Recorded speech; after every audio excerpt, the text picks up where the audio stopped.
হসপিটালে এসে ঘন্টার পর ঘন্টা ডাক্তারদের জন্য অপেক্ষা করতে করতে একদম বিরক্তিকর হয়ে গেছে। একটা দিন না, দুইটা দিন না, পুরো একটা মাস আস্তে আস্তে মানে একদম বিরক্ত হয়ে গেছে। এখন দেখেন পুরো খালি, একদম সকালবেলা আমরা একদম সকালবেলা এসে পুরো খালি, একটুকু কিন্তু পুরোটাই মানে একদম ভর্তি হয়ে যাবে। এই যে বসে থাকার জন্য কিন্তু বাইরে একটা ইয়ে আছে আর কি, পার্ক আছে, এখানে বসে থাকা যায়, ডাক্তারদের জন্য অপেক্ষা করতে হবে। আমরা সকালে আসি 6টা সাড়ে 6টার দিকে, আর ডাক্তার আসবে 10:30টার পরে, মানে 11টার সময় বলতে পারেন। এই যে দেখেন পুরোটা এখন খালি। যখন লোকজন বেশি হয়ে যাবে তখন এখানে কিন্তু একদম পুরো মানুষজনের ভিড়ে থাকা যায় না। তারপরে এখানে একটু শান্তি নিরিবিলি আছে, এখানে কোনো ঝামেলা নেই, খুব সুন্দর এই জায়গাটা। পরে মনে হয় আস্তে করে এখানে ফুল গাছ লাগানো হবে। এটা হচ্ছে মূলত মেন্টাল হসপিটাল, মানসিক হসপিটাল, যারা পাগল তাদের জন্য আগে। এখানে মাসের পর মাস কিন্তু অনেকেই পাগল থাকে এখানে। আর যারা স্ট্রোক করে, স্ট্রোক রোগীরা একদম বিছানা থেকে উঠতেই পারে না, নিজে নিজে চলাফেরা করতে পারে না, তাদের জন্য এখানে থেরাপি আছে।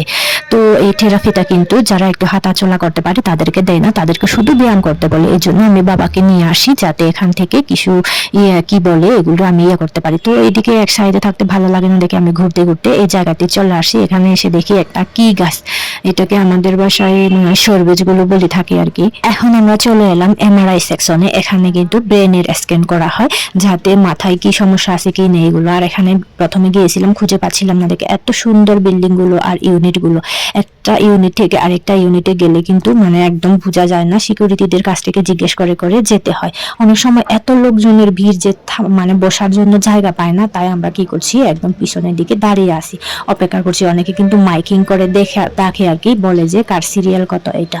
তো অনেকেই কিন্তু লোকজন বসে আছে, আমরা বসার মতো সিট পাইনি দেখে দাঁড়িয়ে আসি। কি করব, অপেক্ষা করতে হবে কখন কি বলে সবকিছুই। এখানে আসলে শুধু পরীক্ষা, একটা টেস্টের পর আরেকটা টেস্ট, একটা টেস্ট, এগুলো করতে কিন্তু পুরো টাকা পয়সা চলে যায়। আর কি করব, এটা নাকি সরকারি হসপিটাল। সরকারি হসপিটাল হলে কি হবে, শুধু টেস্ট আর টেস্ট, এমনিতেই কিন্তু কোনো কিছুই দেয় না। শুধু টেস্ট করতে করতে করতে করতে আপনার 20-25 হাজার টাকা এমনিই চলে যাবে শুধু টেস্টের ইয়েতে আর কি। একদম লাস্ট পর্যায়ে যেতে যেতে কত খরচ হয় তা আপনার হিসাবেই থাকবে না, কারণ আসা যাওয়া করতে গাড়ি ভাড়া, একদম সকালে এসে আমরা না খেয়ে সারাদিন থাকি, এটা তো মানে একদম বিরক্তিকর। আর লোকজনের ভিড় দেখেন, যেখানে যাই শুধু লোকজনের ভিড় আর লোকজনের ভিড়।